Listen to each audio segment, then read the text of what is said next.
జిల్లా కలెక్టర్ కార్యాలయంలో అయితే ప్రస్తుతం అయితే ఉన్నాము. అయితే ఈరోజు గ్రీవెన్స్ చేపట్టారు, దాంతోపాటు ఇక్కడ ప్రభుత్వం నుంచి గ్రీవెన్స్ చేపట్టారు. అయితే మొత్తంగా అయితే ప్రజలైతే కలెక్టర్ ఆఫీస్కి రావడం అయితే జరిగింది. మరి దాంతోపాటు మహిళలు ఎక్కువ మంది ఉన్నారు. మరి ఎందుకు వచ్చారు ఏంటనేది వాళ్ళ మాటల్లో తెలుసుకునే ప్రయత్నం అయితే చేద్దాము.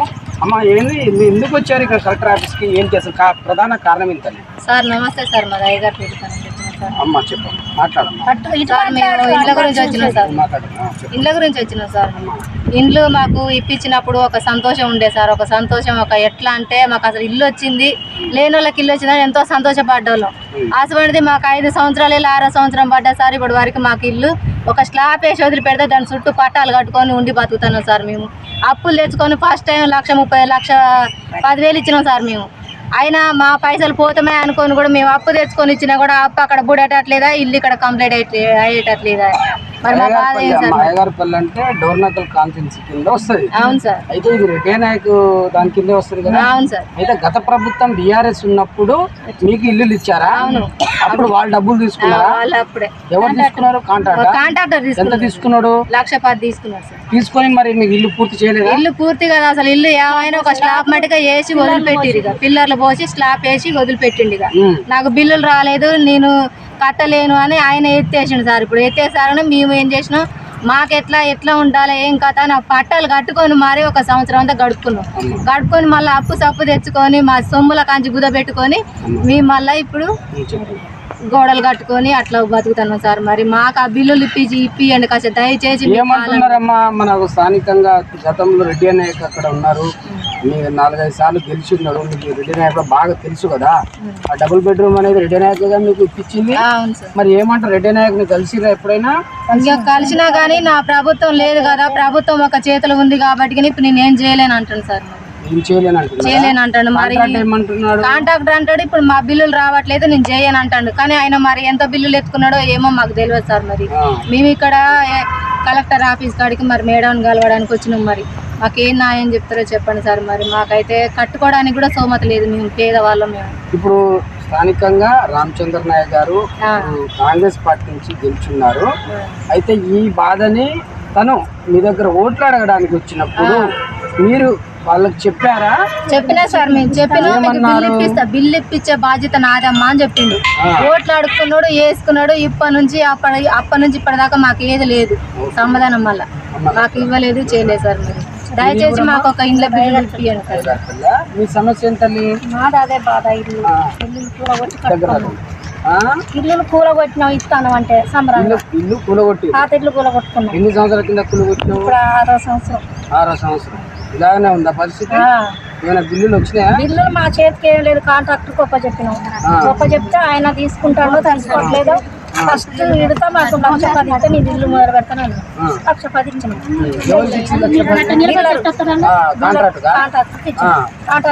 మొదలు పెట్టిండు. పునాదులు తీసినాం, పిల్లర్లు పోసిండు, కాపులు పోసి వదిలిపెట్టిండు. అంతవరకు సార్.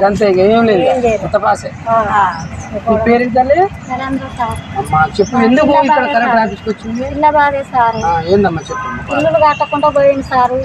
కాలువలలో పూచి చేరుతాను సారు.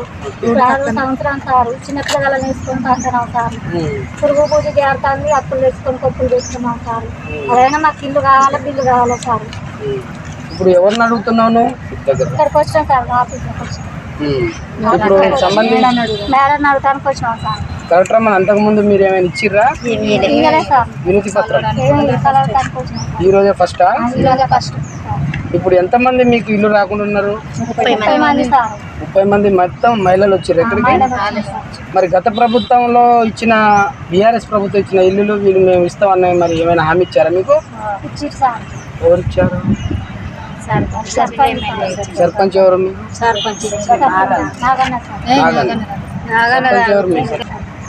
వెంకటరెడ్డి ఆయన హామీ ఇచ్చారా? అంటే మీకు స్థానికంగా ఇప్పుడు వినండి, స్థానికంగా కాంగ్రెస్ పార్టీ ఇప్పుడు కాంగ్రెస్ పార్టీ మీకు ఏమైనా హామీ ఇచ్చిందా? ఏమన్నా ఇస్తామన్నారా? ఓ మైట్రా ఎందుకు వచ్చినారు అమ్మా?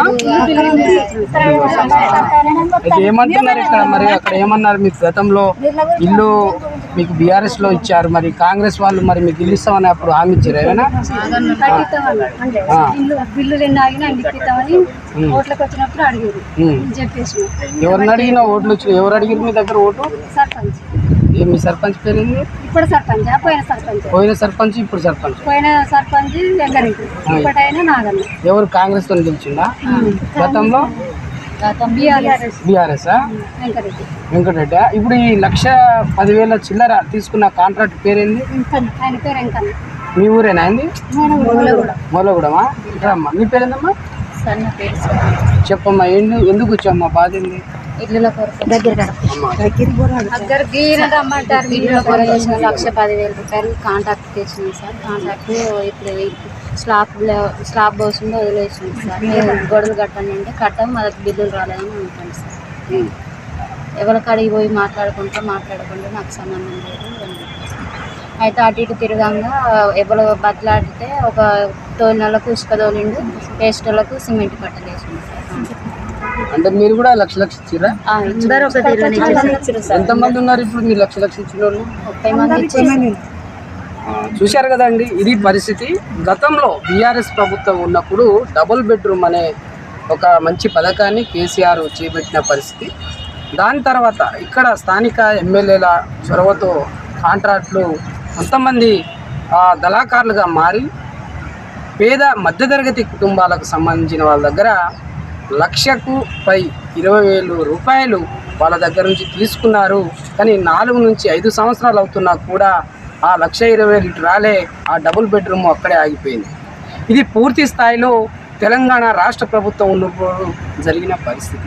అయితే స్థానికంగా డోర్నకల్ కాన్స్టిట్యున్సీకి రామచంద్ర నాయక్ ఎమ్మెల్యేగా ఆ డోర్నకల్ కాన్స్టిట్యున్సీకి ఉన్నారు. ఇప్పుడు ఆ టైంలో మా యొక్క ఇల్లులు డబుల్ బెడ్రూమ్ సంబంధించిన దాంట్లో పూర్తి స్థాయిలో మేము బాధలో ఉన్నాము సార్, మమ్మల్ని ఆదుకోండి అని రామచంద్ర నాయక్కి ఇక్కడున్న మహిళలు సంబంధించిన వాళ్ళు అయ్యగారిపల్లికి సంబంధించిన డబుల్ బెడ్రూమ్ వాసులు అడిగిన పరిస్థితి.